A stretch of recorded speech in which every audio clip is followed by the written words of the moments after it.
Someone share, please. One from Bans, one from Lay.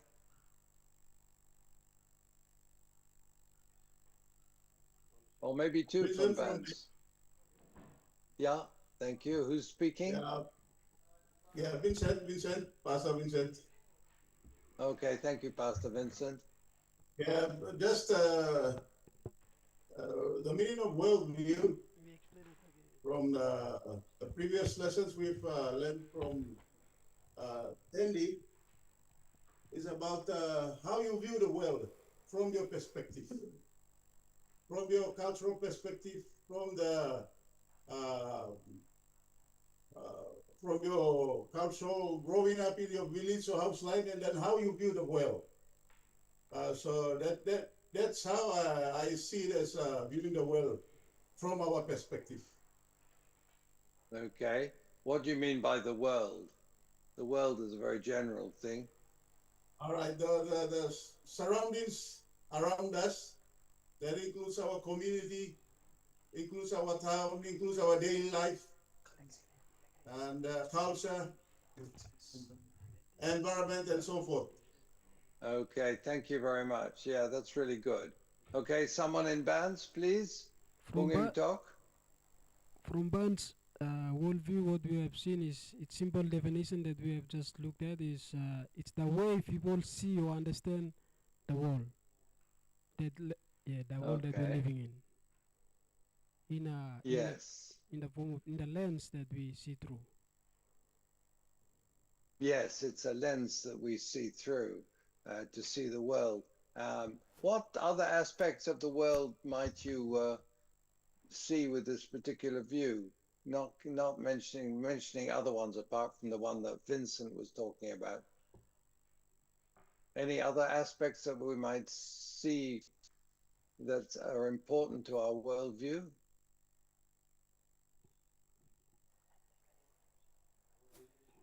Believe what people. The what? Belief. Yeah. Yeah, very good. Believe. Yes. Okay. Anything else? Someone else want to add anything from Bans? Yes, here I am, McDonald from Barnes. Yes, hello, McDonald. Worldview, from my perspective, it means that the surrounding things, like connected to natures and the spirits and the land and environment within us. Mm-hmm. Yeah, I think there's a lot of that. That's right. Our relationship with nature, our relationship to people. Yeah, McDonald, can you just get the mic back? Sorry, give the mic back to McDonald because I don't have any contact for you. You're not on WhatsApp, and I don't have even an email address. Can you give me either a phone number or an email address, please? Yeah, I have my phone here, but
Thank you very much. Okay. Good. Thank you very much, everyone. That's really helpful from the point of view of trying to define worldview. And that's really encouraging that you've got a good grasp of the whole thing. Yes, It's another definition here or description. It's a set of beliefs and assumptions. We assume certain things through which a person interprets reality and interacts with the world. This is a very helpful definition. A lot of the material I'm presenting today is from Tandy put it together, so you'll see Tandy's influence in here, but also I also like to share quite a bit about worldview if I get the chance. We didn't have enough time in our ministry, integral ministry course, but here we can talk lots about worldview, which is great, because worldview has such an enormous influence on how we work as God's people. So a worldview is a set of beliefs and assumptions through which a person interprets reality and interacts with the world. It's like a lens, isn't it? Someone said it was a lens. It's like a set of ideological and mental glasses and cultural glasses that we use to see things around us. And everyone has a different worldview, in a sense, maybe more or strongly influenced by their own culture, but also by other cultures, in or Western culture, which is what we'll have a look at today, Western worldview, and as well, of course, by Hebrew or Christian biblical approaches. That's right. So, how has the world today been influenced by Western ideas of reason, progress, and individuality?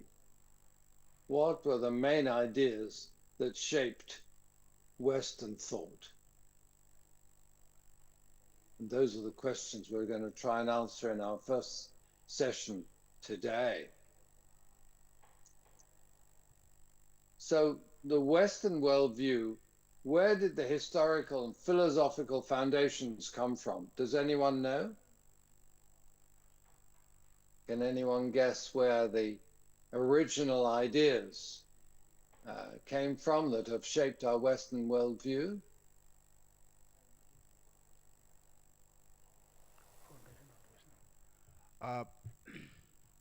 Hello, Yeah, Matthew Glenn. Those thank you, Matthew. the foundations of Melanesian Western worldview. Those the different views or different cultures that made up to form the Western worldview. So those Well, that's right. Such as what culture? Can you tell us precisely at all? social norm and Yeah, but which place? Which Western culture? Middle East countries, Western Europe. Yeah, partly Middle East. You're not far. You're not far off.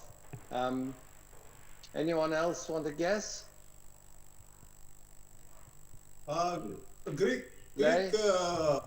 Greek philosophies. Ah, okay. Thank you, Pastor. Greek philosophy, exactly.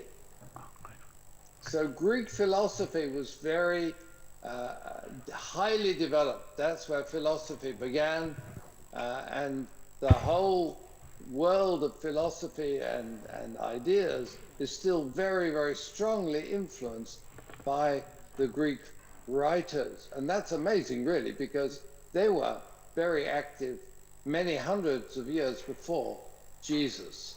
They were active in 400 or 500 years before Jesus. That's right. They emphasized reason, logic, and inquiry. They worked against unreasonable or superstitious beliefs. They thought if we reason things through in a logical way. So they were asking lots of things like, what is beauty? What is truth? What is reality? how do we know something is true? What does it mean to believe?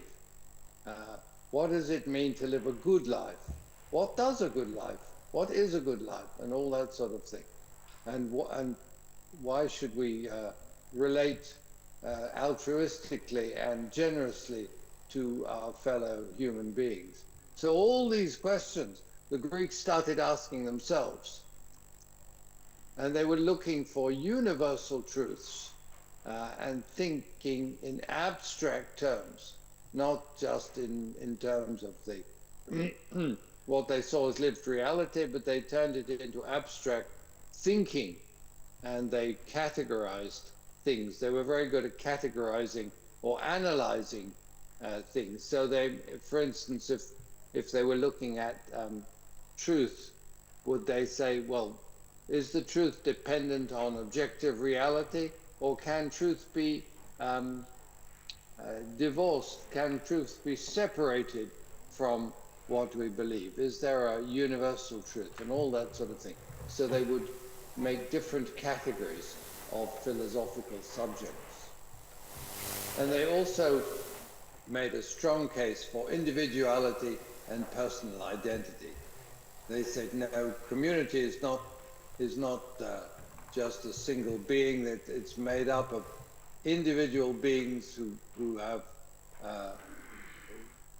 individual personalities.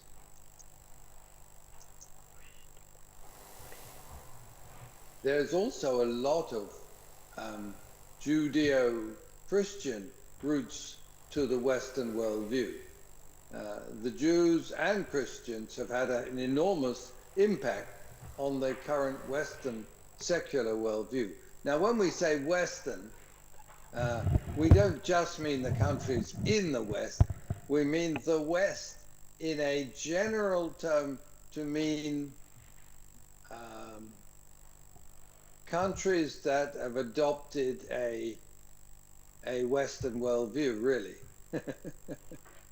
So Western is often used in a loose, general, transferred meaning, not just the USA, Canada, but Europe, a lot of Asia now, Russia, many countries will have completely adopted and gone over to the Western worldview, and even those countries that are not with a lot of other worldviews, there will be a modern sector or a modern part of society that has effectively adopted the Western worldview, just to make it clear.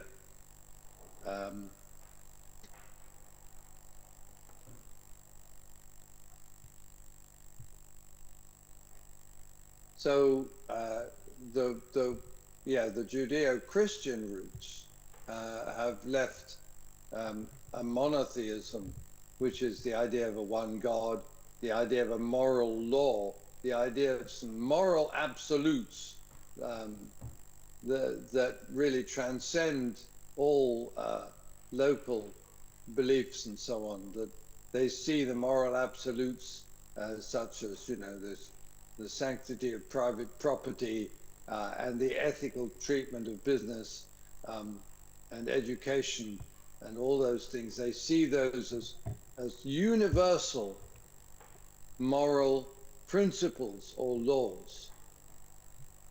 And they also bring up the value of human dignity. So a lot of the Jewish and Christian values have been spread through the years into the Western worldview as a whole. So even societies that can be Muslim or Buddhist and so on, they'll still have a great deal of Western worldview influence in their public and private life. The other thing that was very strongly influenced the Western worldview is the idea of history as a line. Because, of course, we know the big story of the Bible, the one of creation and fall and redemption and so on. So that also has influenced the Western worldview. As I've just mentioned before, ethical and legal foundations, the idea of justice, the idea of human rights, all these things have had a really strong influence on the Western worldview. And now you see many countries that are nowhere near the West, like South Korea, like Japan, like Malaysia. They've become more and more westernized in their culture, which of course includes a Western worldview. So it's really interesting. So many societies end up with a Western worldview and a Western culture, but also they continue to have strong ties with non-Western or indigenous worldviews, which we'll have a look at before. So everyone happy up till now? Any questions?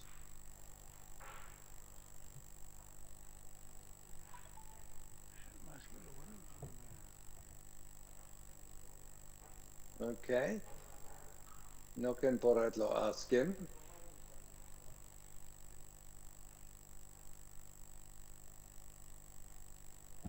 So to go back a little bit in history, until the 16th century, until the years of 1500 and so on, the church dominated every aspect of human life.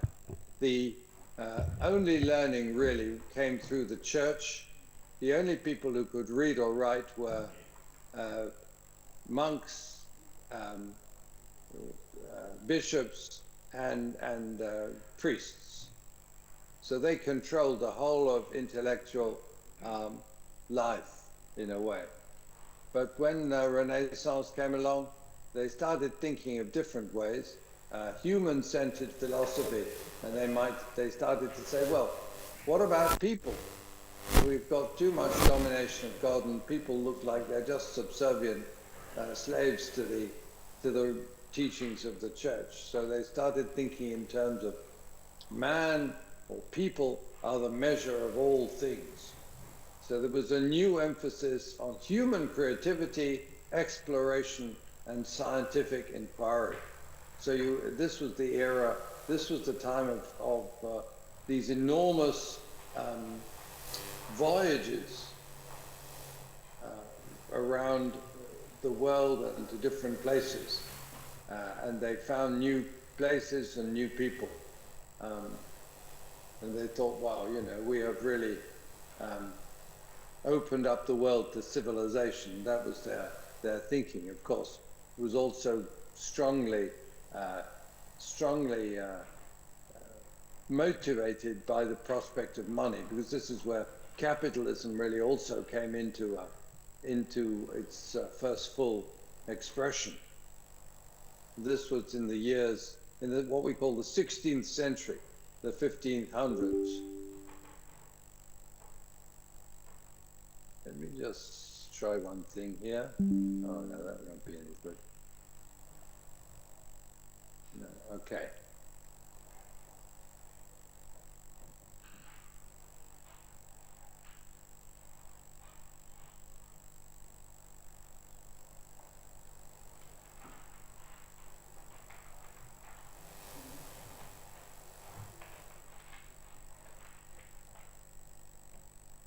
So alongside this flourishing of art, science, and philosophy, secularization begins. Certain groups of people, certain types of institutions, especially the universities, the big towns, the merchants, the guilds, all sorts of new groups who got into art, science, and philosophy started to say, well, we don't need the church. We don't need God. We're going to pursue our own line of creativity, inquiry, science, and art in a non-religious framework.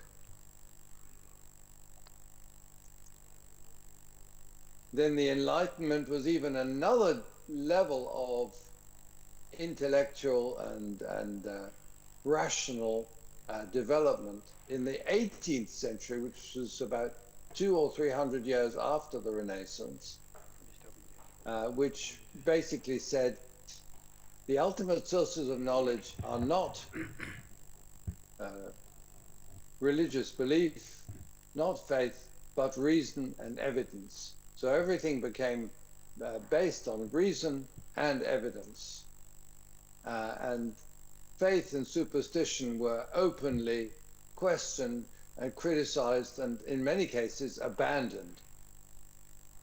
And empiricism, which is the idea of basing truth on personal experience or on experiments, came about. So this was the era of the first scientists who were able to conduct proper experiments with different forms of physics, chemistry, and biology. And also, this was an era of strong political and social ideals. They said, no, we do not have to follow the local bishop or the pope or any kings or whatever.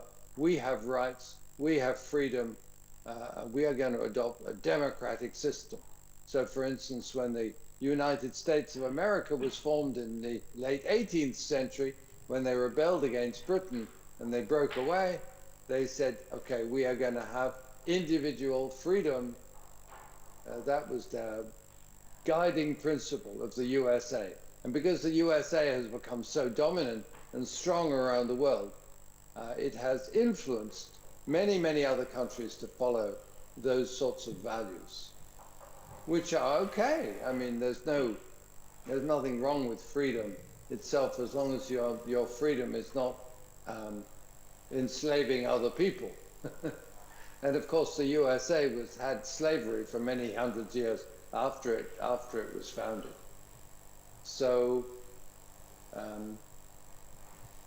those political and social ideals are good, but they should be placed within a context of a God-shaped context, maybe.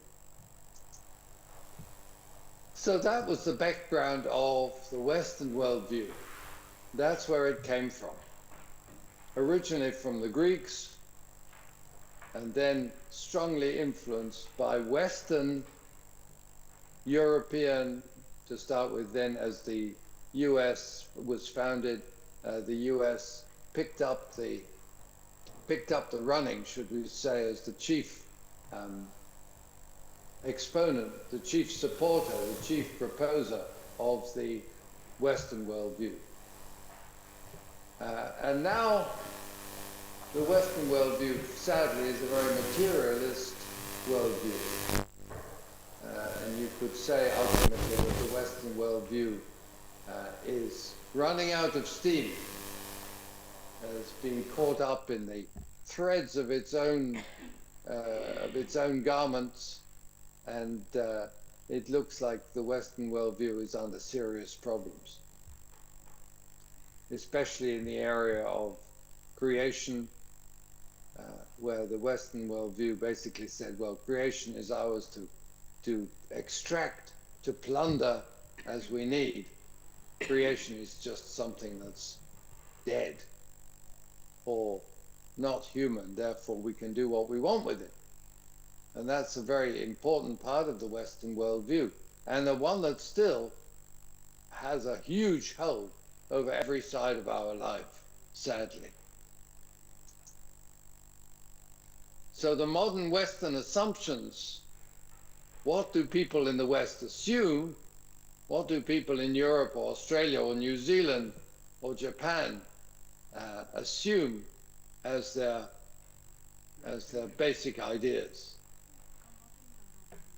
Well, the first one is dualism, where they divided reality, and they still do, between two fundamentally opposed categories. For instance, mind, body, material, spiritual. So what has been the result of this? When you go to a hospital, what will they look at? They look at your mind or your body? Body. That's right. They look at your body. They don't ask you about your mental health. They only look at your physical side. But we know from a different worldview that physical and spirit and mental are very closely related. They're integrated. We are integrated people. So you can see that this Western worldview and the assumptions have a big negative area in their results. The other thing that's very common to the Western worldview is individualism. Each person has the rights and the freedom to pursue personal achievement and self-expression. So the idea is of the American dream, if you want, is of each person creating, whether it's business or arts or sport or science or academics, each person has the right and the ability and the opportunity to pursue personal achievement. Then materialism and consumerism, as I mentioned a moment ago, it's a very strong driver of the Western worldview. I have the right to accumulate wealth. Maski or one work or one line or one talk or neighbor blomipla, miyat me got right. I have the right to build wealth because I can measure it, and the way to measure it is by how much is in my bank or how many houses or businesses I own as an individual. And really the whole of Western society is designed to maximize that process of accumulating wealth.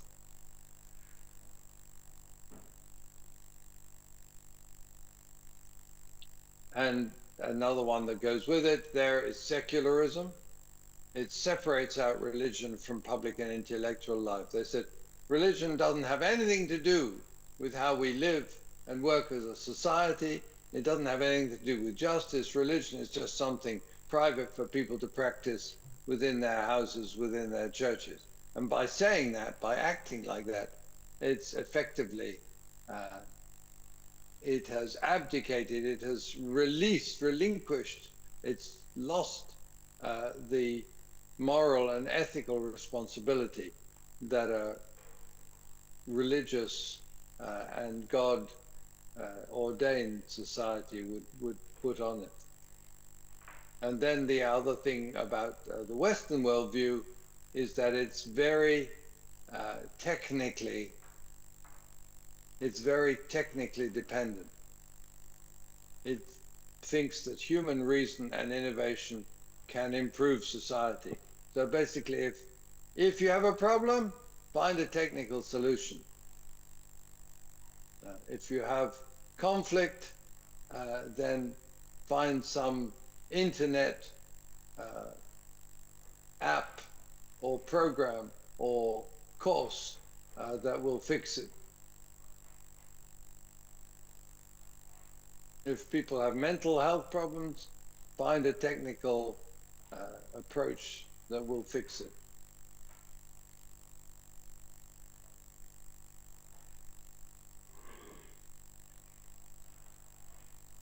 So this is just an overall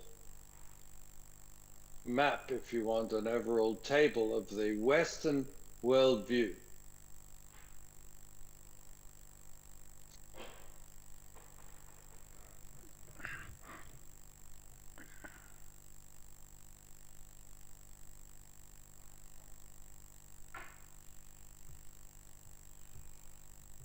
I think we've mentioned all of these points in our survey of the Western worldview.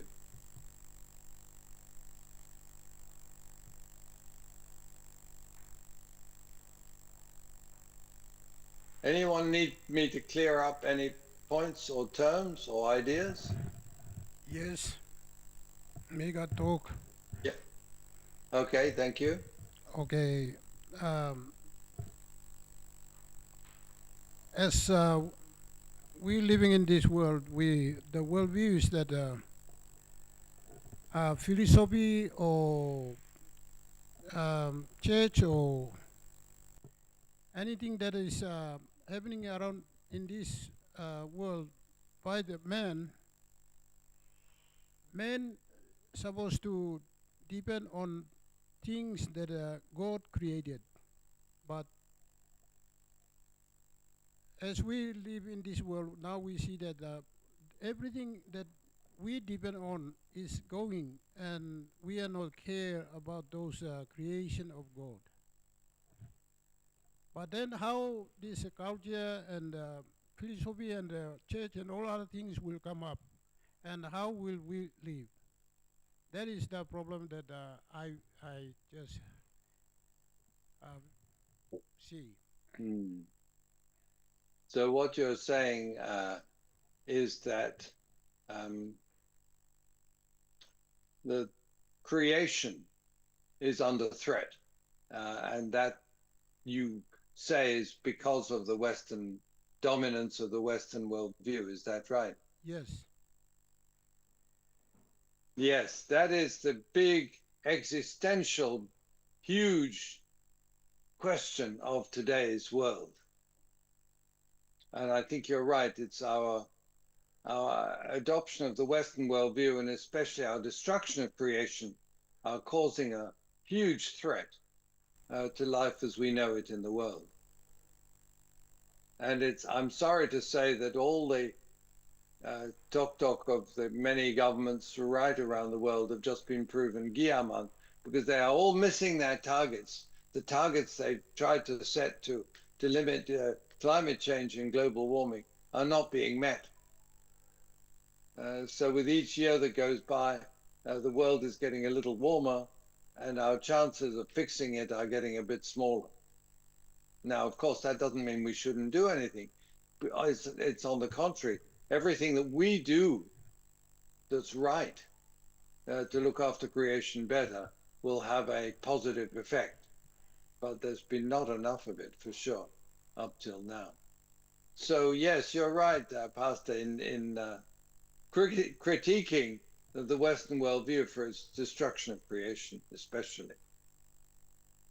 Thank you very much.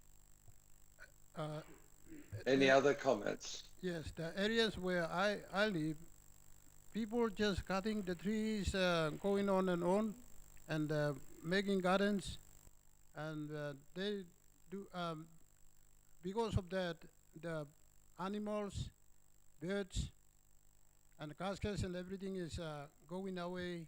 Trees going away, everything is going away, and only men live there. And now men are searching for survival, and now men is killing each other, and they are not sitting down in the particular place where they live.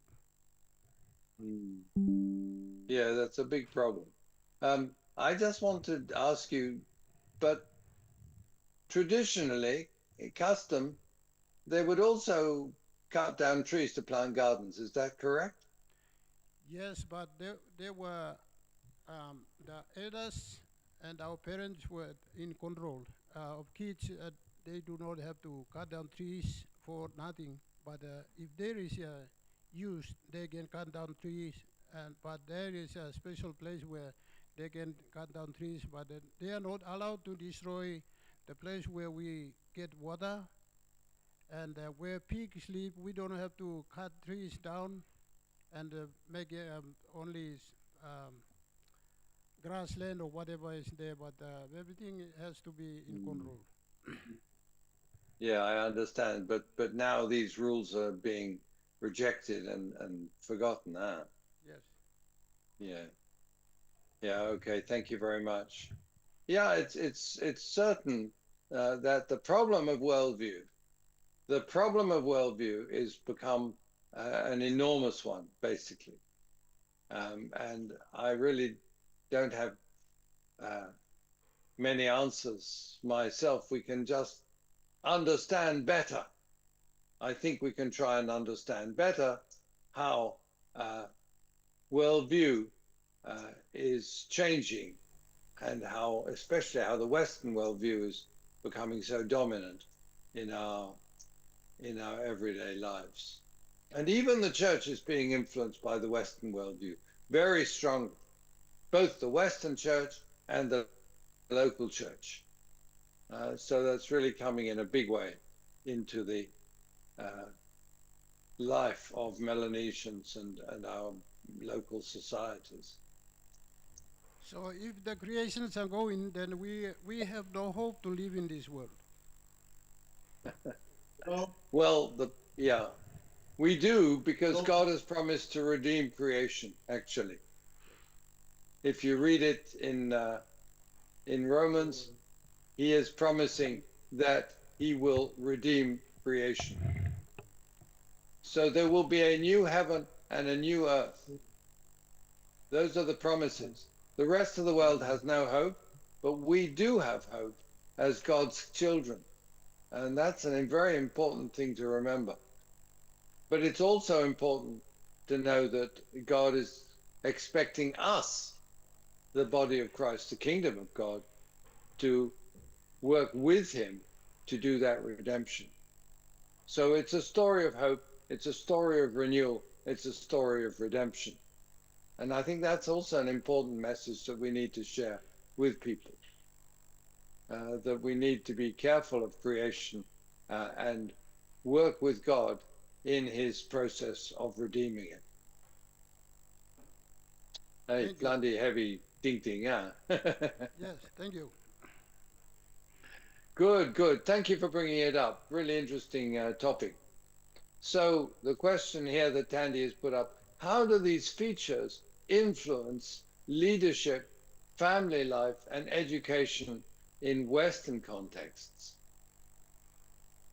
How might they clash or complement Melanesian, communal, and relational values? What you can see is a conflict.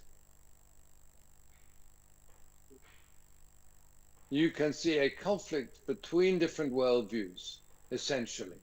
Worldview conflict between Western, especially between Western and indigenous or Melanesian values. Because clearly, the Western emphasis on individualism has clashed seriously with the Melanesian idea of Yumi Bung Wan Time. We are one family, we are one community. The community is important. And you may not know, or you may know, the story of Lutherans when they came to BNG in the 19th century, in the late 19th century, with the German colonizers, because of course the Lutheran Church was the German, was the main church, still is the main church in Germany. So Lutheran missions came to, especially came to the north coast, to Madang, Bogia, and those areas. And they had very little impact. Because why? They were working on an individual basis. They said individual salvation was crucial. If you can't leave, you know, they were quoting Jesus, who was actually pretty anti-family. They were quoting Jesus and saying, you know, if a man has to leave his family, has to leave his father and brother and brothers and sisters and follow me. So what they got was the idea of individual salvation, and they made almost no results. But after the First World War, when the Lutherans came back, they worked not on individual basis, but on whole villages, and challenging whole villages as a movement of people to stand up and follow Christ and put him first. And the results were completely different. There was whole villages, whole areas abandoned their own old beliefs, their custom beliefs, and said, yes, we want this new savior. We want the freedom, life, and hope that he offers us. That was it.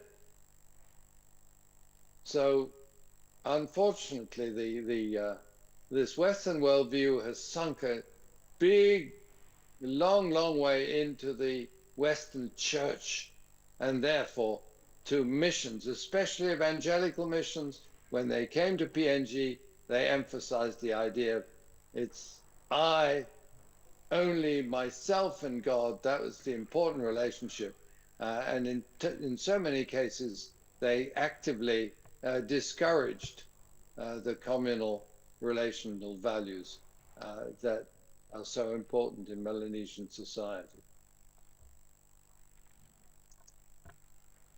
So what can we learn for ministry and for cross-cultural engagement? A number of things here.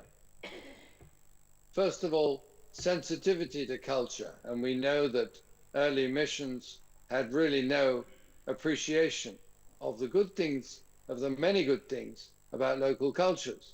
And they said, no, this is bad, you can't do this, you can't do that. You know, sometimes they even said that if you're married to several wives, you've got to renounce the wives, and that led to a disastrous social breakdown.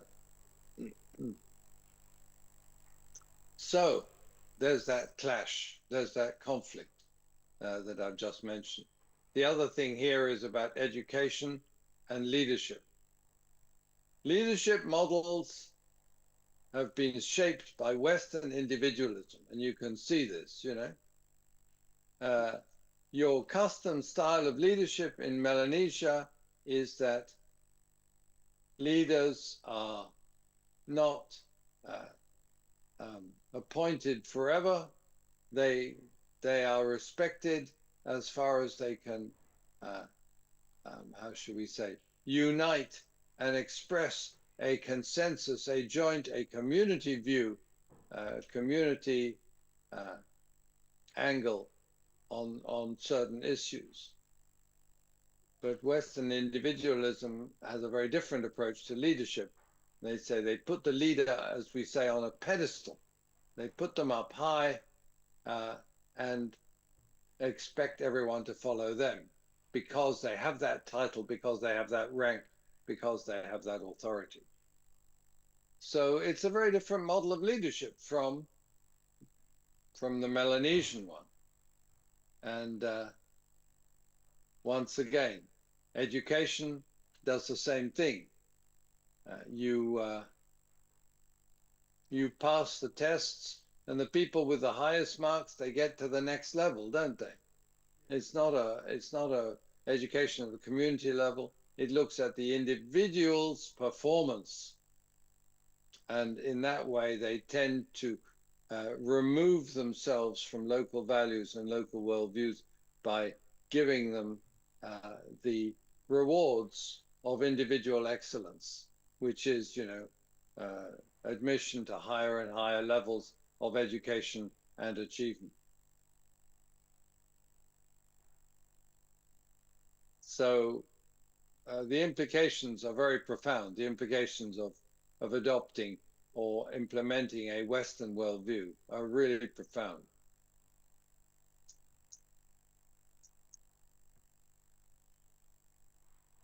It also means that there's a dialogue between science and faith.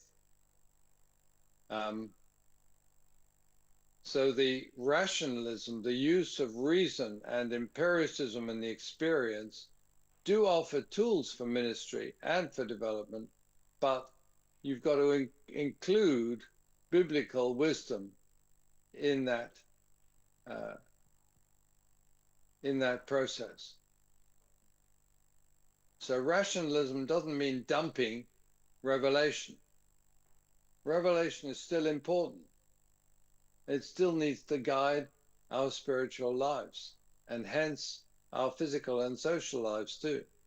So there's a place for God's word. There's a big place, even in the Western materialist, rationalist context. There needs to be a dialogue between the science and the faith. Both of them are relevant. Both of them are valid.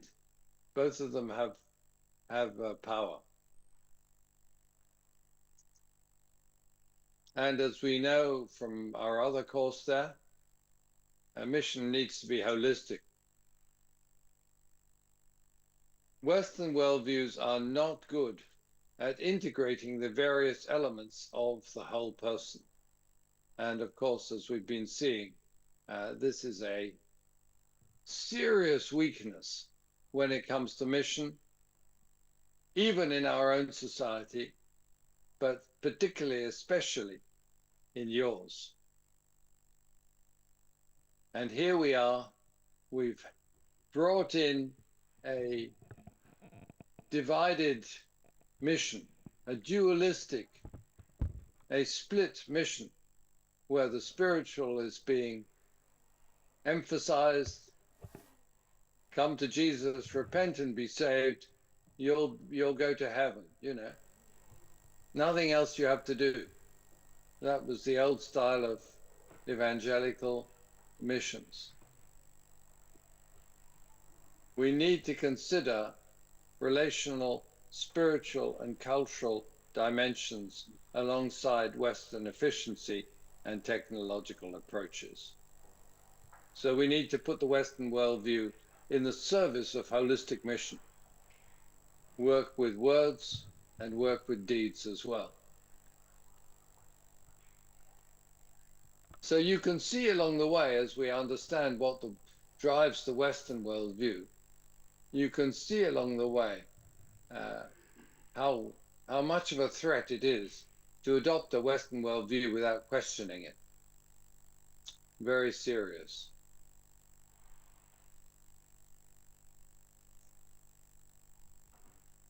So to think about, how much has how much has Western thought influenced your personal worldview? Because everyone, worldview. We're all seeing the world through different colored or shaped lenses. So how much has Western thought influenced your personal worldview? And which aspects of Western worldview align or conflict with biblical teaching? And how can Christians navigate Western ideas in cross-cultural mission and education? Really interesting questions. So I'd like you to discuss that in your small groups, please, for about 5 or 10 minutes. Just pick one question and share about that. Think about it and share it with your neighbor there on the desk or the row behind you or wherever.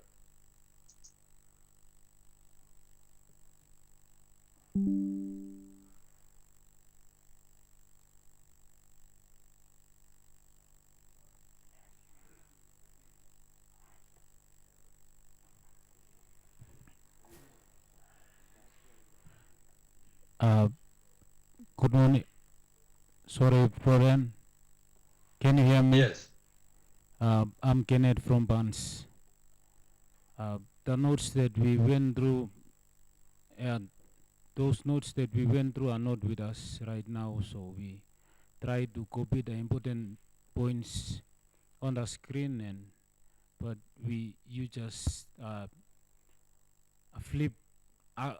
flip through, so we cannot copy the important points. And okay. Yeah, but we Right. really needed Thank notes you. on the cluster. Yeah. Let me. Of course, there's a certain amount of struggles where we're trying to integrate seamlessly between Tandy and myself.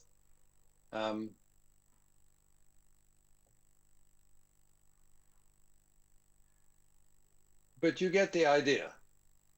Broadly speaking, you see the dimensions of the Western worldview. If you want, we can go back to this one there. That probably summarizes it better than everything else. So you can see which values, which of these ideas that are part of the Western worldview are in conflict, or which ones can we use in our ministry? Should we reject all of the Western worldview? Or if not, then which parts? That's the challenge. The challenge is to work out how we can combine, how we can include areas of the Western worldview without losing what is so good about our own.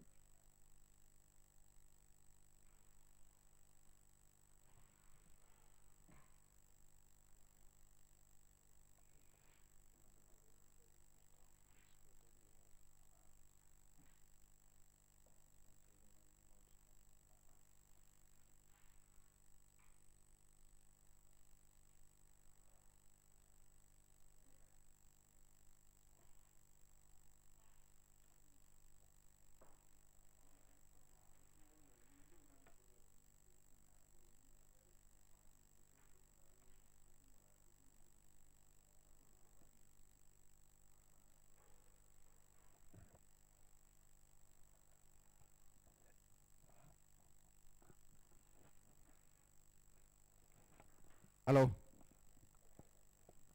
Yes? Just a concern from the bunch, some of our students. Some of those notes from the integral and Malaysian worldview. In our phone, some of us we download those notes, but it cannot view out from the phone because of the fridge, phone fridge and all those things. We facing difficulties on that. While you are going with the nose, we are not concerning or flowing with you. So the concern is that you and Dr. Tandy supposed to email or inform the Dean of Studies or whoever secretary or that, and then they can print out the hard copy for us, for those of us who feeling very at it's just a concern. Disadvantage. Yeah, no, yeah, I appreciate your concern. We have, has anyone received any print notes?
What right now you are talking on Melanesian worldview. Some of us we just carry away. We are not concerning. Because when we're trying to take note from the screen there, you just slide off and it's.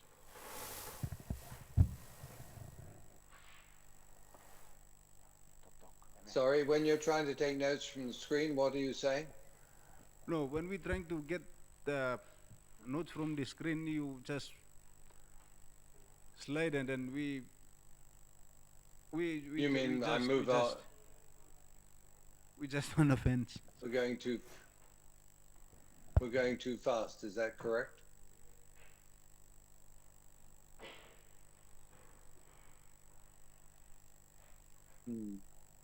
Well, thank you for your feedback. I will.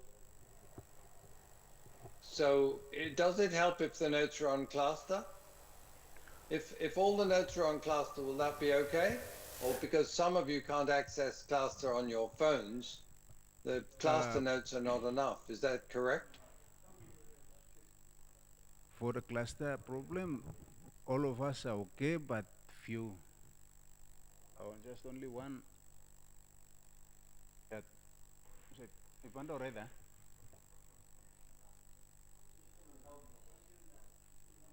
A cluster okay, but the system yesterday were a big storm and then it's given us problem with the cluster problem.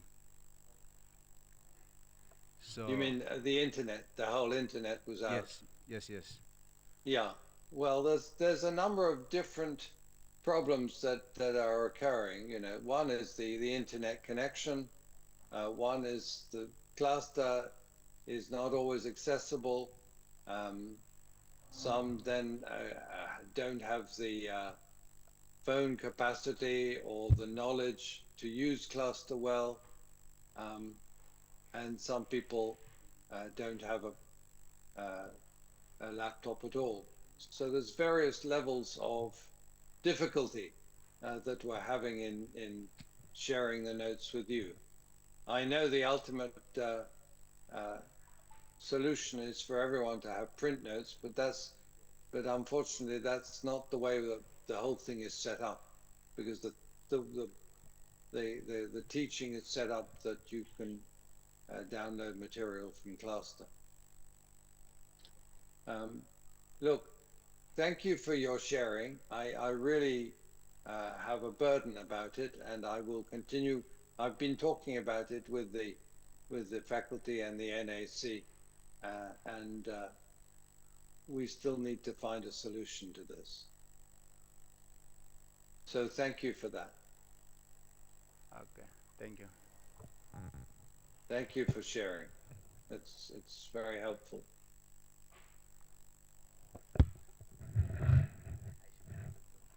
Okay.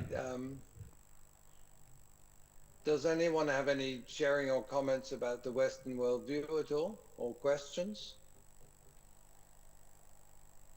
It's quite difficult material in some ways, because it's all in the area of ideas. It's all in the area of ideas. But it is so important if we can get a hold of the fact that, you know, it's not just life, but it has a particular origin. The idea of worldview is an imported one when it comes to the Western worldview.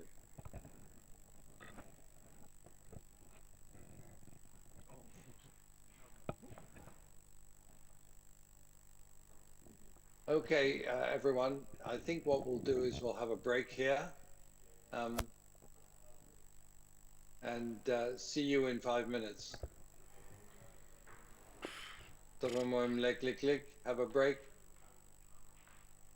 and we'll see you in a little while. Thank you.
mi by talking in opening game. Yeah. And now we me by talk to one day money.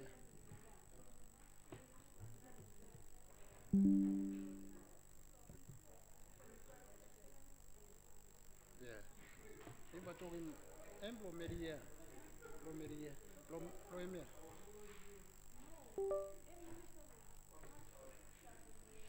And yeah. Yeah. So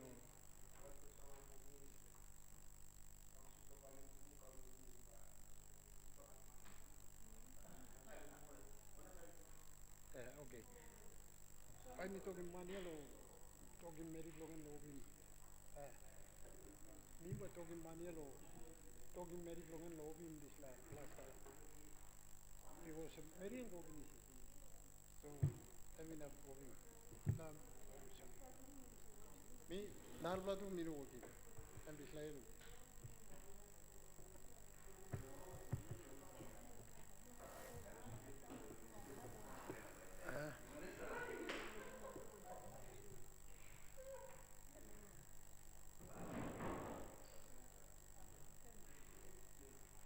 me look at this la tu minu working. And tu na em minu working. Na em tu minu working. Em tu. Anda pia mi working finish. Anda pia em rig salim finish. Na tu ye mi stam bat em no. Outside in open mi blow ni ti lo ye. Tere mi no working mi by working. Em mi no working. Yeah.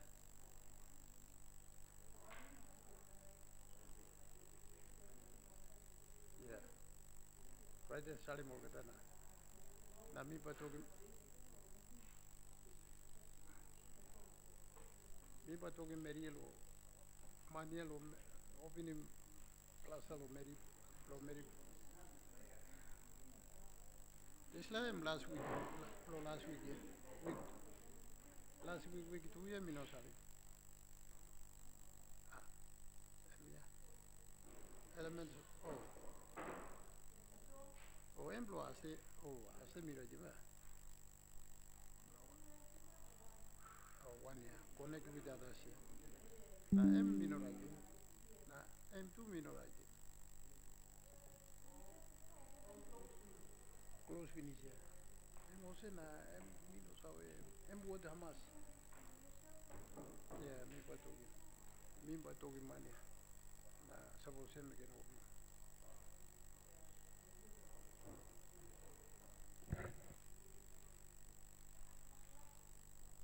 Yeah. Money no comes.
Okay, thank you. Can we come back together?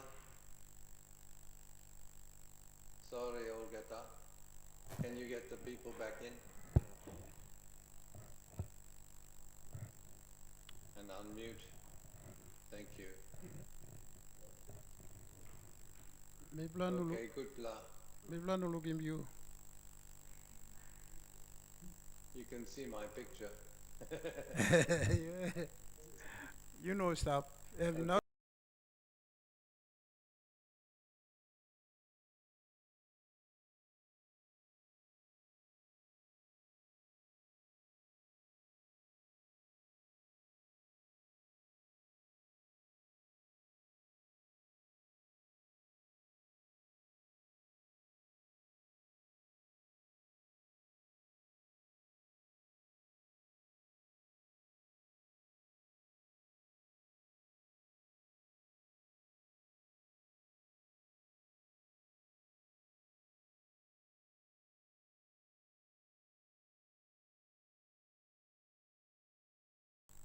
I opened the cluster out there lately because we hardly send our cluster, our homework or assignment or essay. So which ones are you having trouble? How many are you supposed to send so far? Let me just have a look at that course. I think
Yeah.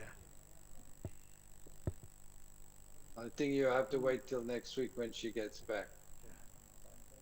Or else I will also ask her. Wait a moment, there's a weekly reflection 1 here. Weekly reflection 1. Yeah, the weekly reflection 1 was supposed to finish in October, that's right, and that's closed.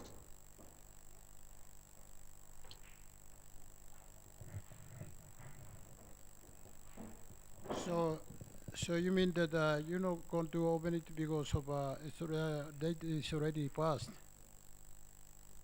Yeah, I mean, it's not my course. I don't make the decisions on this. It's Tandy, Dr. Tandy, who makes them. But that was supposed to be closed on the 3rd of October.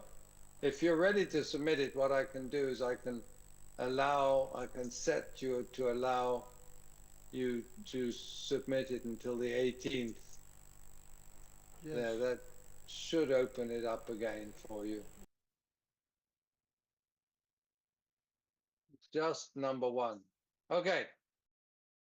Let's get back into our class. Thank you everyone for your patience, for learning as you are, I know. The process which we are using to learn can be improved, I'm sure. But for the moment, let's push on.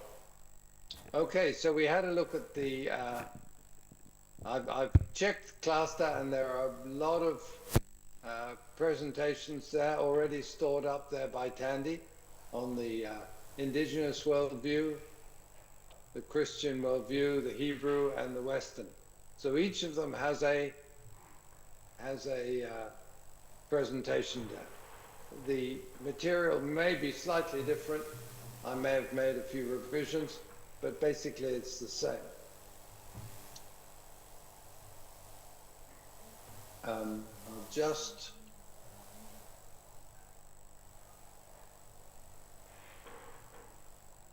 okay. Let me just stand by for a moment while I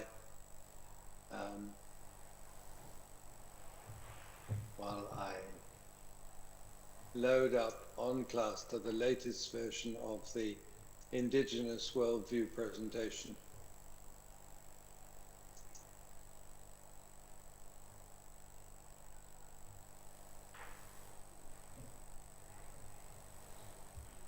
Here we go.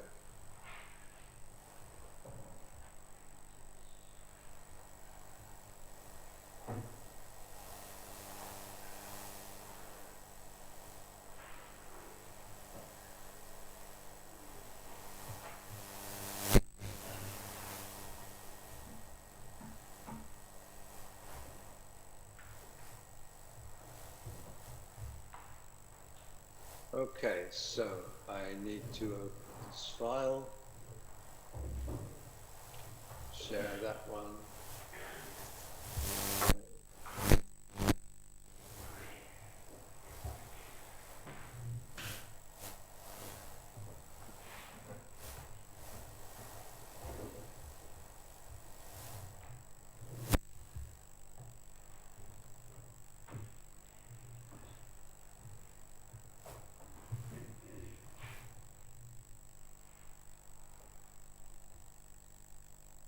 Okay, so we've had a look at the Western worldview. I've now uploaded this particular presentation to Cluster.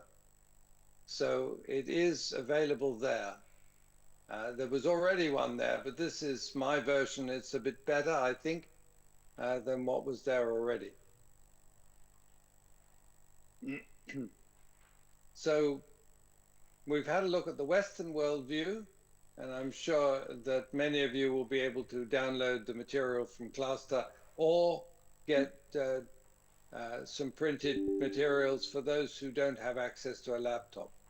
I haven't sent these yet to Jenny, but I've sent some from the Integral Ministry course, and Jenny should be able to print them out and supply them to anyone who doesn't have a laptop, who has problems with access.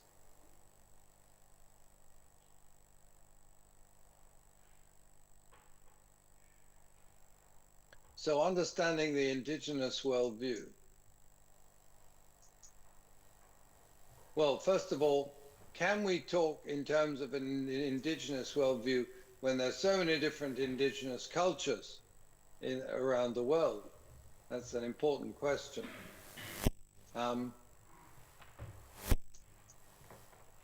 There's a great number of diversity of cultures worldwide. I mean, PNG Melanesian culture will be very different from North American, Indian culture, which in turn will be different from many of the South American or Asian or Indian or Thai or Filipino indigenous cultures. However, while each indigenous culture has its own distinct traditions and stories, there are many shared elements across indigenous worldviews. So people have been saying, yes, it's valid to think in terms of an indigenous worldview. People saying yes is to that question.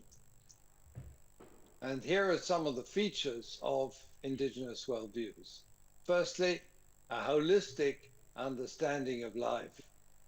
Indigenous worldviews see everything as interconnected, which is what we were saying, of course, in the integral ministry class. Indigenous worldviews see all aspects of life as interconnected. Spiritual, physical, emotional, and social dimensions are all integrated into one way of looking at people and life. Nature, people, and the spiritual dimension are part of one living system. Damage to one part affects everything else. And this is a very fundamental difference between indigenous worldviews and Western worldviews, because in the West, they tend to split up things like body against spirit, human against the rest of nature. They tend to, as we saw in our other class, there is a dualism. So we have a holistic approach in the indigenous worldview. The second thing is there's relationship with the land. Land is not just a resource, it's sacred, alive, and a source of identity. And for all those people whose ground has been torn up by mines or whose forests have been logged and so on, I can't even imagine the pain that you must be feeling when it comes to your own culture and your own view of the land. So land is not just a resource, it is sacred, it is alive, and a source of identity.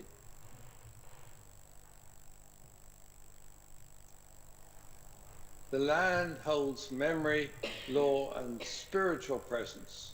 It is often described as Mother Earth. Many cultures think in those terms. And caring for the land is seen as a spiritual duty and a practical responsibility to ensure that future generations can live well. You people know, Melanesians and other indigenous groups know the value of the land. It provides habitation, it provides food, it provides security, it provides stability, it provides continuity. And therefore caring for the land is a number one requirement, spiritually and practically. The two go together in your understanding of the land. And knowledge comes through direct relationship and experience with the land. So the land becomes your teacher and your wise partner in life.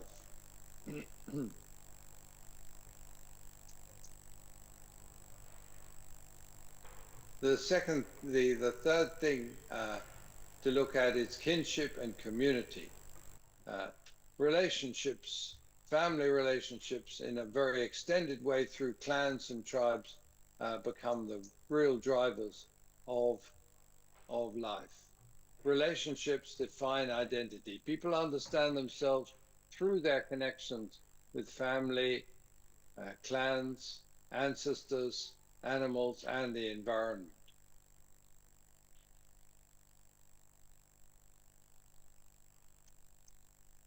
Kinship extends beyond human beings to include plants, animals, rivers, mountains, and ancestors. It's all one big family, including ancestors. They're still seen as part of the family.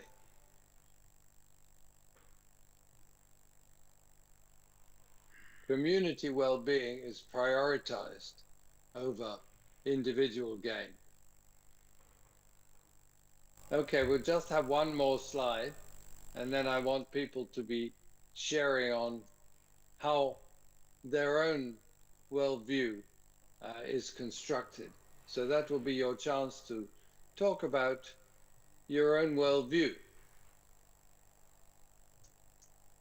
Spirituality and the sacred. The spiritual dimension is present in all life. There is no clear boundary between sacred and the ordinary. It's all part of the spiritual life. Ancestors, spirits, and creation beings continue to be active in the present world.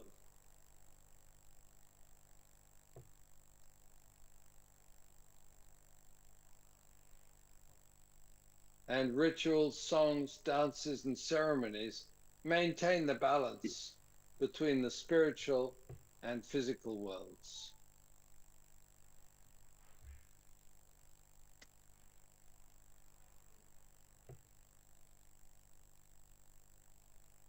So, as we can see, as we have seen, just a little bit of a taste will carry on after some discussion time, which I think is the best. As we have seen, those features that are common to you are also common to so many other groups around the world. So you share a unity, you share a relationship with the people, the hill people, the hill tribes of India, with the people of the Palawanos, the ones that we saw yesterday. You share a worldview. You have a unity there of worldview. Because I think you could see from the videos, and you could see you could hear from Rachel's sharing some of the features that were so familiar to you in many ways. I shouldn't be talking about this, of course, but because Dr. Tandy is away for a week or two, I'm just filling in for her.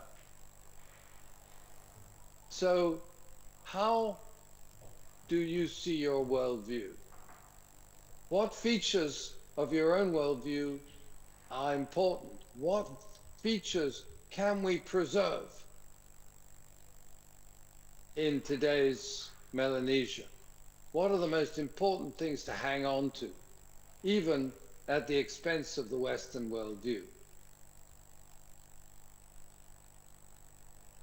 Okay, that's the question I'm putting up to you now. We can put up a whiteboard so I have a better chance to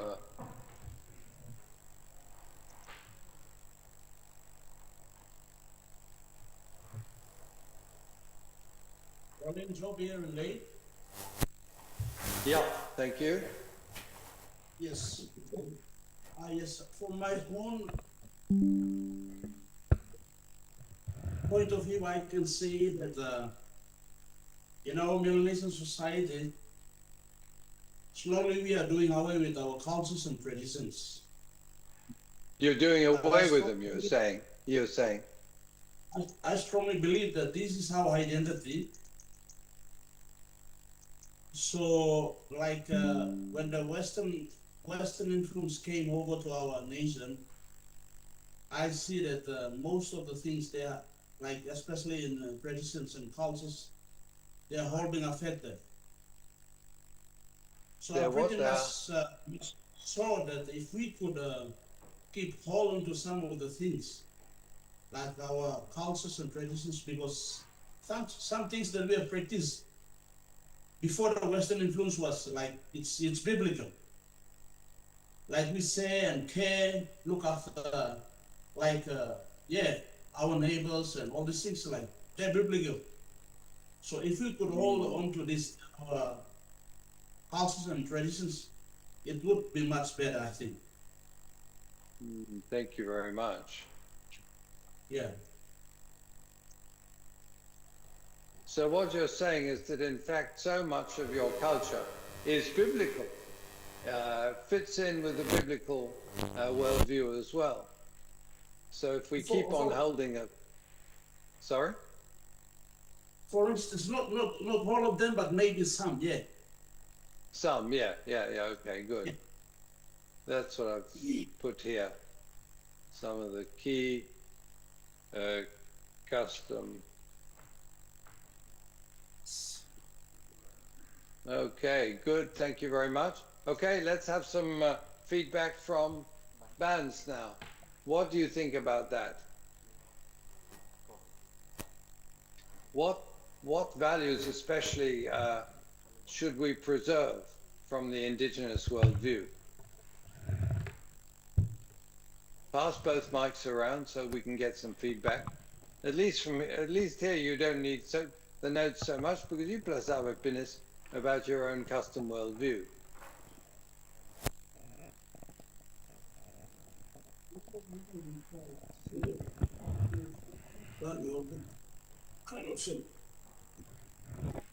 Thank you, Lay.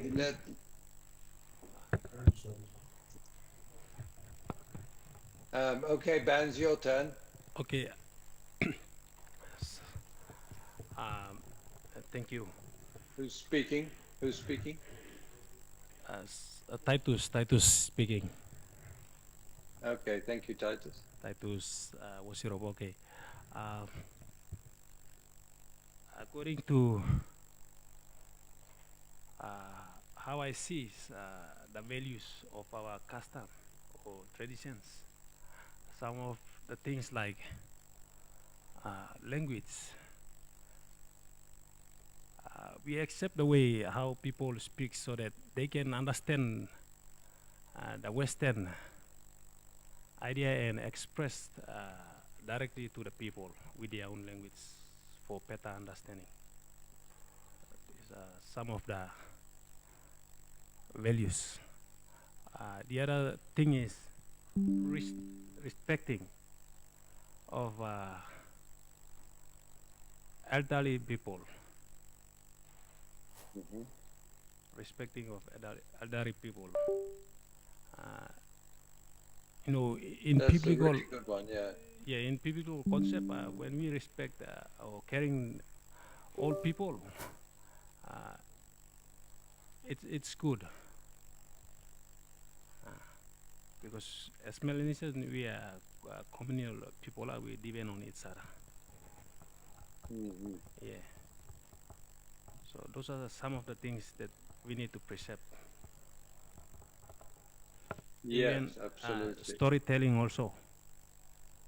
We can use it to,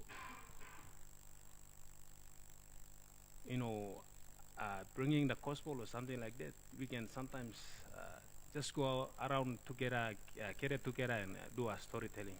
And that the people will understand and they will remember what we trying to bring across.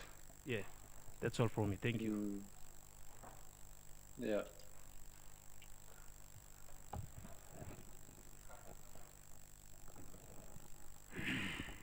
Okay, another one from Bands. Thank you.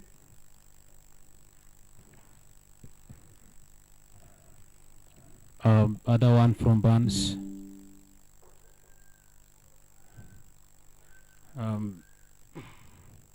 About our culture regarding animals and men. It's like in the past, before the gospel arrived in our society, it's like they they maintain their culture and they live a peaceful life. Like not all our cultures are bad cultures. Some are bad, but some are good. But I will based on the good ones and talk. Like in my own society, back at Sipik, I normally when I was a child, I used to see most of my pupus when they want a piece of land, they used to exchange with a pig, and that's one of the culture using the animal. And when they want to solve a very big problem, also they use that traditional, they use that animal to bring peace and solve the problem. And then the other one is in order to balance the society or solve a very big conflict among the tribes, they also use pigs, and the most important one is they used to exchange marriage and solve the issues. So yeah, like in the past, I normally see that they use such culture to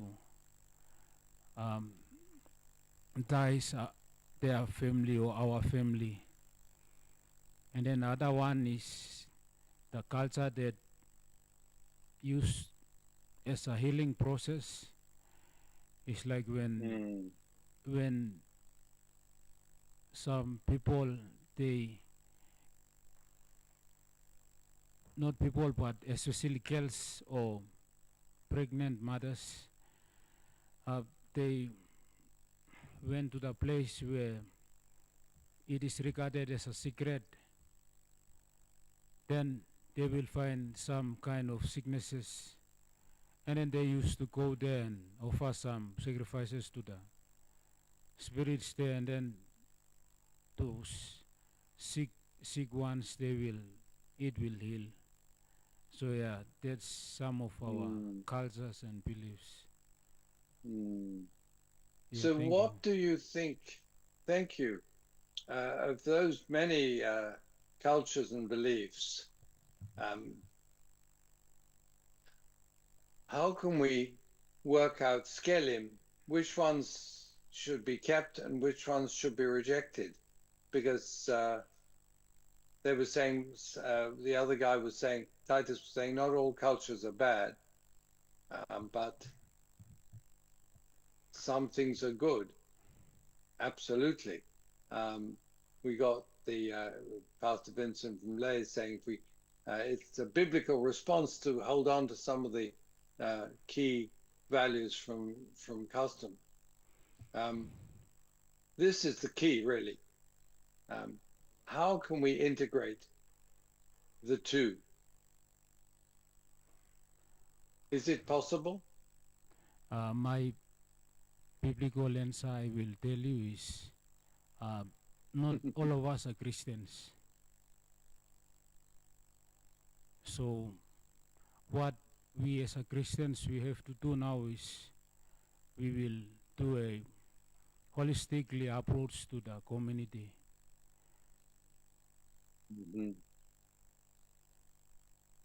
Yeah, that's all. So what you're saying is, yeah. Who are you? What was your name again? Kenneth. Oh, thank you, Kenneth. Okay, very good. Yeah. How is do you think that the approach that you do now, this consciousness of worldview, how can you turn it into a real ministry? I guess that ties up with the integral ministry that we're looking at in the other course as well. The integral ministry demands that we reaffirm, doesn't it? It demands that we reaffirm our customary worldview, especially in the treatment of spiritual, mental, physical, material issues together. So it means that we've got to change not just the, well, if we want to keep the Melanesian worldview, if we want to keep our local worldview, our indigenous worldview, that has its effects on the ministry, doesn't it? I think that's the important point. We're realizing that so much of the worldview that we have is really valuable, is really wonderful. But that means that we have to change the way we do ministry as Christians in the church, doesn't it? Would you, Lei, would you like to contribute to that discussion at all? You'll have to unmute. Lei, you'll have to unmute if you want to say anything else. You mean how to I as a Christian's approach to my society? Yes. How are you going to interact with your society in such a way that you can maintain your worldview and that they can maintain their worldview without chucking it out, you see? That's the challenge, isn't it?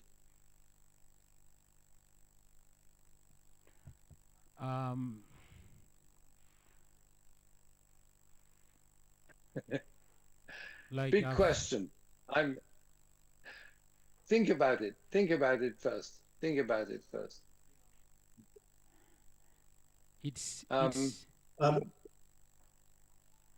Yeah, Lei, go ahead. It's an Vincent.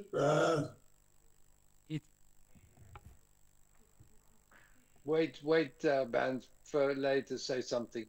Thank you. All right, just one of the influences of the Western worldview or culture that is eating us away is the food that we are eating, especially the fast food and some of the foods the dry goods, they are selling them in the shops. My point is some of these artificial flavored foods that we are eating is also eating our life away.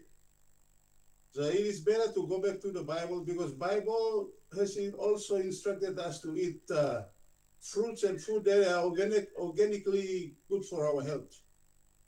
But that custom or that idea that our ancestors have lived for over centuries is also fading away. We cannot adjust to that life anymore because of the Western influence or Western culture that has introduced so many artificial flavored foods in our shop, in our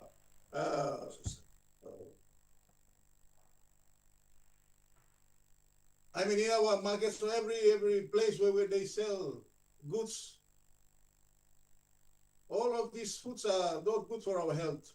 So my thought on Western worldview is if we can go back to our organic food, and then there are a lot of biblical passages that is in line with the organic food that we are grown here in Papua New Guinea. In that way, it can help us to our holistic approach to our integral ministry as well. Like fast food outlets, it is killing us too. True. None of that fast food is any good for us, really. But of course, it's fast food. That's the thing. You don't have to buy it at the market. You don't have to carry it home, and you don't have to prepare it and cook it. It's a shortcut, isn't it? It's very tempting. Thank you, Lei. Bans, have you got any further insights in how to reconcile Melanesian and how to reaffirm the good in the Melanesian worldview? Because we see all these beautiful values coming out of the Melanesian or the indigenous worldviews, but we have a struggle, of course, in how to integrate the good parts of the Western worldview without making it dominant. So we've had Kenneth share, we've had Titus share really good stuff, actually, to make us think. Would anyone else from bands like to add something to the discussion?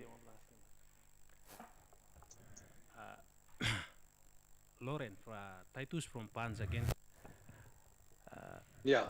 Before any other person come up with some more ideas, I just want to pose a question here. Sure. Since we are discussing about the culture and tradition, I just want to ask, in a traditional approach, they suppress some of our culture through the introduction of education, health, or things, something like that. And I just want to ask if there is a perfection in any culture by introducing such clothing and all this. Is there perfection in any culture, or there is no perfection? Can you help clarify this?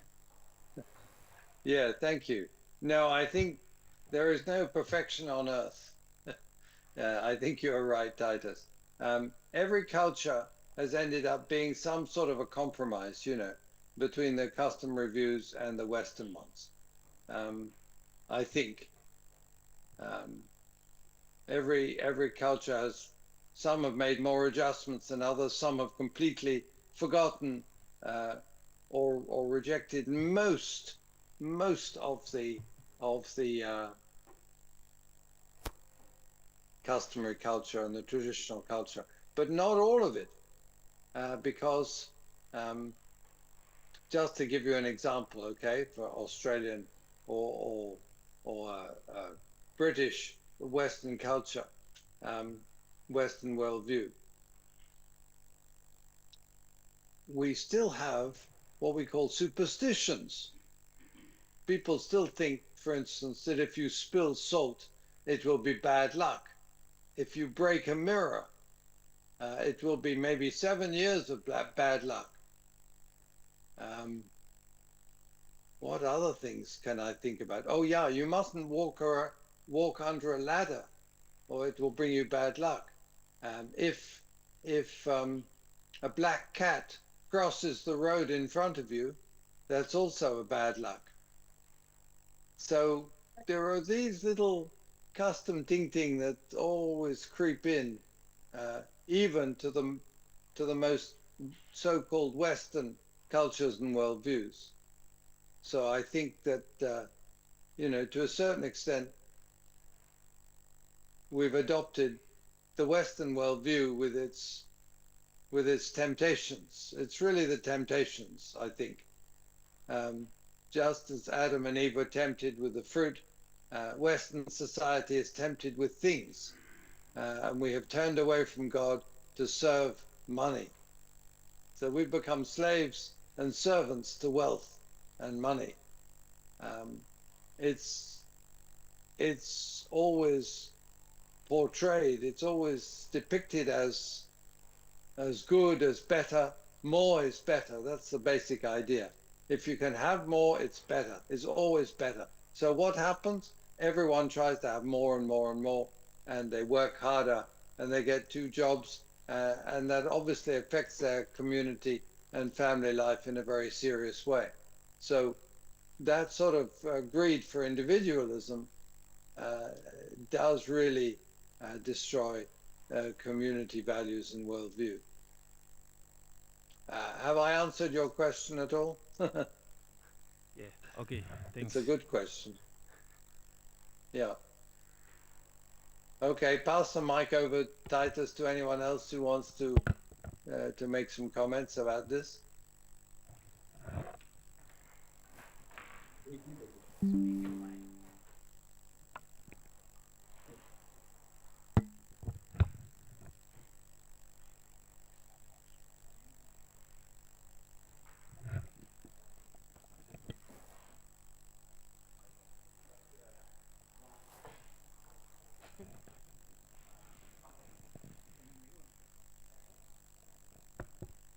Yes, someone else from Vance was going to say something there.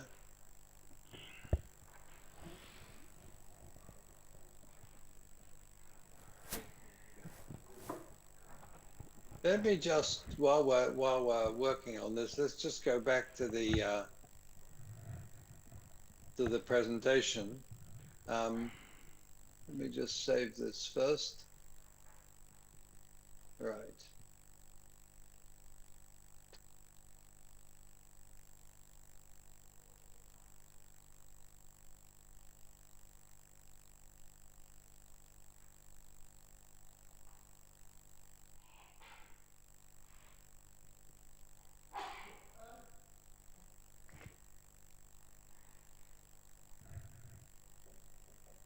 Share that.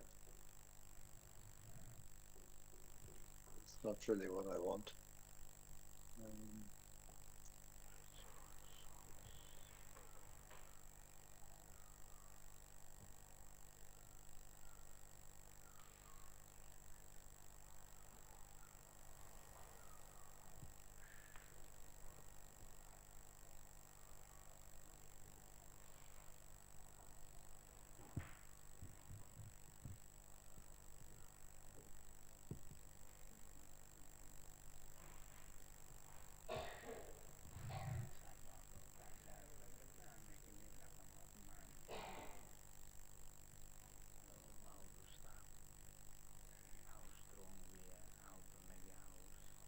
So if I go now to some of the later slides.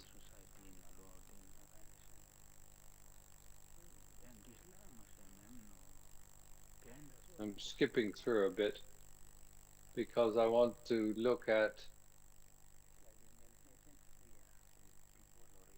So that in summary is the key features of the indigenous worldview, as we were talking about. It's relational. Life is understood via relationships. It's holistic. It depends on oral tradition, which means just stories, basically. As someone mentioned, storytelling. The land becomes sacred. They look at the time as a cyclical thing. Life events happen in cycles rather than the linear picture that the Western worldview has. So what does this mean in terms of ministry? That's the important real question that I want to finish up with today, and also move on into Friday when we talk again about these things. It implies, really, when we're thinking about ministry, that we need to contextualize, that we need to put all our teaching, all our communication into a context. So while we're starting from scripture, we're starting from God's revelation, it's still a revelation to a certain people in a certain place at a certain time. And unless you ground it in your own reality, your lived experience, your community, your ministry, your place, it's not going to be relevant. It's as if I was talking about something on the planet Mars. It wouldn't have any relevance. It's got to be here, now, in my context. So that's the most important thing to say about bringing the indigenous worldview into ministry. Also, it means that we can work at a community level, that we can unashamedly have ministry, not just to someone who's one person who might be growing in Christ, or not just to one group or one church, but to work at the community level and to include and invite the community, because that's the basis of life. And of course, oral learning, we work with oral learning and not always with written material, where writing may be an introduced or awkward or not well established skill. It also means that we can use conflict resolution skills based on reconciliation, use the skills of the local worldview, and not just courts or police or anything like that. And of course, we need to respect the sacred land and the environment. We need to have a very different attitude to creation, which is a challenge, because if you have a big company that's knocking on your door, and if the police are actually working for that big company, which often happens, where the police say, okay, your land is now subject to logging, your land is now subject to mining, what can you do to oppose them peacefully? How can you do it non-violently but effectively? And that is all ministry. That is actually lining up the biblical idea of stewardship with your local worldview of the sacredness of land. So that ministry may be a very vital or very costly one that you as a church may need to undertake. That's a real challenge.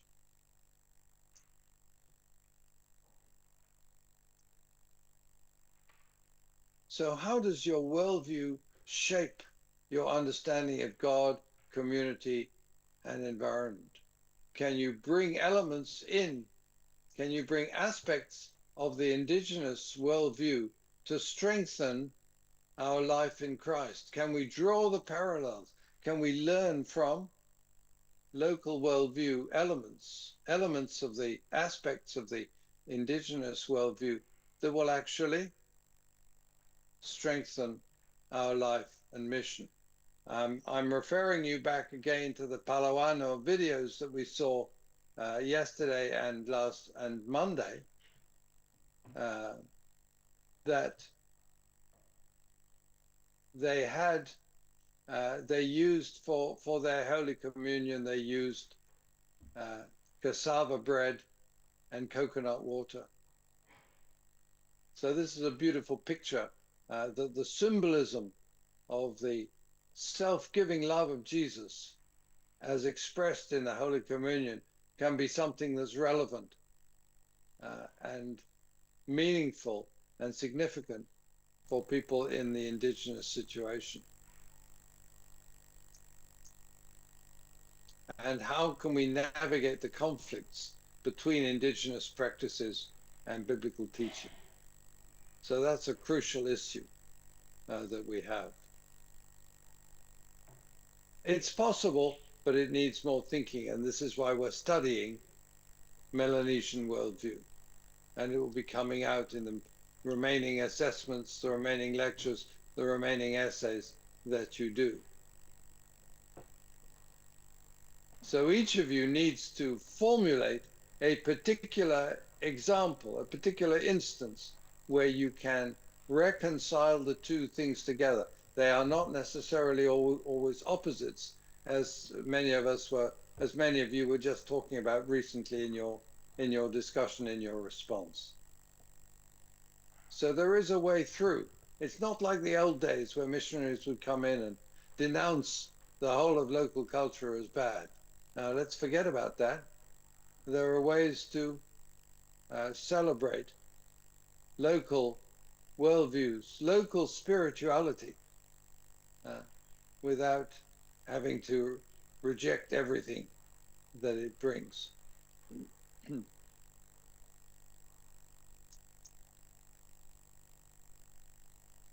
And the last thought here is that it says the indigenous worldview teaches that life is relational, holistic, and spiritually grounded. So many concepts that we Westerners have rejected or forgotten. And that is to the destruction, to the detriment of ministry in an indigenous context. because these are vital qualities of the worldview, vital principles, structures, framework of your worldview. So hang on to them. There's nothing that says you need to drop the relational, holistic, and spiritually grounded nature of your ministry. So celebrate it, keep your indigenous worldview where it's appropriate, and use it to challenge some of the Western ideas that have crept in, whether it's food, as Pastor Vincent says, whether it's healing, whether it's conflict resolution. You'll find many, many ways in which it'll be fine to retain the good in that society of yours. And the last slide here I have is just a set of references. So this presentation is now on Cluster. There was a previous version which Tandy made. I've just improved it a bit, but it's the same ideas basically. So I will also send this to Jenny, both the presentations today. I will send to her, and we'll do our best to get them printed out to those who need them. Thank you very much, everyone. Let's pray and close. Our Father God, thank you for indigenous culture and worldviews. Thank you that you have created each culture